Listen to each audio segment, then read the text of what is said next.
അപ്പോൾ ഇവർക്ക് കിട്ടുന്ന ശമ്പളം എങ്ങനെയെന്ന് നോക്കാം. സർക്കാർ ഉദ്യോഗസ്ഥർക്ക് കിട്ടുന്നത് പോലെ മാസ ശമ്പളം ഈ അംഗങ്ങൾക്ക് കിട്ടുന്നില്ല എന്ന് ആദ്യമേ പറയട്ടെ. എല്ലാ മാസവും ഇവർക്ക് കിട്ടുന്ന ഒരു വേതനം ഹോണറേറിയമാണ്. പിന്നെ വരുന്നത് സിറ്റിംഗ് അലവൻസ് ആണ്. ഔദ്യോഗിക മീറ്റിംഗുകളിൽ പങ്കെടുക്കുന്നതിന് ലഭിക്കുന്നതാണ് ഇത്. മറ്റൊന്ന് ട്രാവൽ അലവൻസ്. ഔദ്യോഗിക സന്ദർശനങ്ങൾക്കുള്ളതാണ് ഇത്.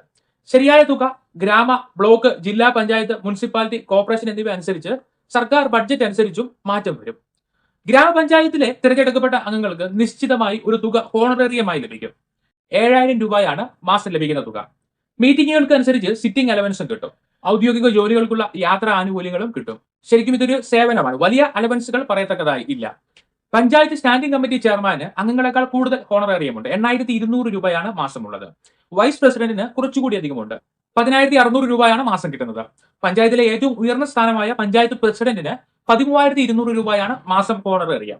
അതുകൂടാതെ സെപ്പറേറ്റ് ഓഫീസ് റൂം കിട്ടും. സഹായത്തിനുള്ള സ്റ്റാഫിനെ കിട്ടും. ഔദ്യോഗിക വാഹനം ഉണ്ടാകും. കൂടുതൽ ട്രാവൽ അലവൻസുകളും ഉയർന്ന മീറ്റിംഗ് അലവൻസുകളും പഞ്ചായത്ത് പ്രസിഡന്റ് ഉണ്ടാകും.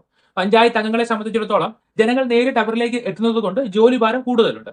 തദ്ദേശ വികസനത്തിനുള്ള ഫണ്ടിന്റെ അനുവാദം ആണ് ഇവരുടെ പവർ ആയിട്ടുള്ളത്. ഗ്രാമപഞ്ചായത്തിനേക്കാൾ ഉയർന്ന honorarium block പഞ്ചായത്തിനുണ്ട്.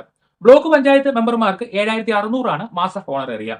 Standing committee ചെയർമാന് 8,800, vice പ്രസിഡന്റിന് 12,000, പ്രസിഡന്റിന് 14,600. പ്രസിഡന്റിന് വാഹനവും സ്റ്റാഫും ഒക്കെ ഉണ്ടാകും. പല പഞ്ചായത്തുകളെ മേൽനോട്ടം വഹിക്കുന്നതാണ് ഇവരുടെ ജോലി. പഞ്ചായത്തുകൾ തമ്മിൽ ബന്ധിപ്പിക്കുന്ന റോഡുകളുടെയും വികസന പദ്ധതികളുടെയും ഏകീകരണം ബ്ലോക്ക് പഞ്ചായത്താണ് നിർവഹിക്കേണ്ടത്. ജില്ലാ പഞ്ചായത്തിലെ അംഗങ്ങൾക്ക് കുറച്ചുകൂടി അധികം ഹോണറേറിയമുണ്ട്. അംഗങ്ങൾക്ക് 8,800 രൂപ, സ്റ്റാൻഡിംഗ് കമ്മിറ്റി ചെയർമാന് 9,400 രൂപ, വൈസ് പ്രസിഡന്റിന് 13,200 രൂപ, ബ്ലോക്ക് പഞ്ചായത്ത് പ്രസിഡന്റിന് 15,800 രൂപ. ഇനി മുനിസിപ്പാലിറ്റിയിലേക്ക് എത്തുമ്പോഴും honorarium, sitting allowance, travel allowance, communication support എന്നിവയാണ് അവർക്കുമുള്ളത്.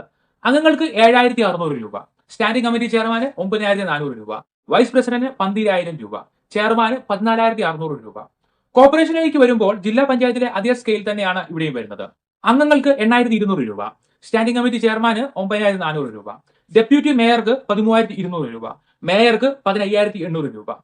മേയർക്ക് ഔദ്യോഗിക വാഹനവും ഡ്രൈവറും ഉണ്ടാകും. ഓഫീസും ഓഫീസ് സ്റ്റാഫും ഉണ്ടാകും. ഉയർന്ന ട്രാവൽ അലവൻസുകളും മേയർക്ക് ഉണ്ടാകും. സിറ്റിയുടെ സിഇഒ പോലെയാണ് മേയർ. നല്ല അധികാരമുള്ള ഒരു സ്ഥാനമാണിത്. സിറ്റിയിലെ ഫ്ലൈ ഓവറുകൾ, ബസ് സ്റ്റാൻഡുകൾ, സ്മാർട്ട് സിറ്റി പദ്ധതികൾ, ജലവിതരണ ശൃംഖല എന്നീ വൻകിട പദ്ധതികളെല്ലാം കൈകാര്യം ചെയ്യുന്നത് മേയറാണ്.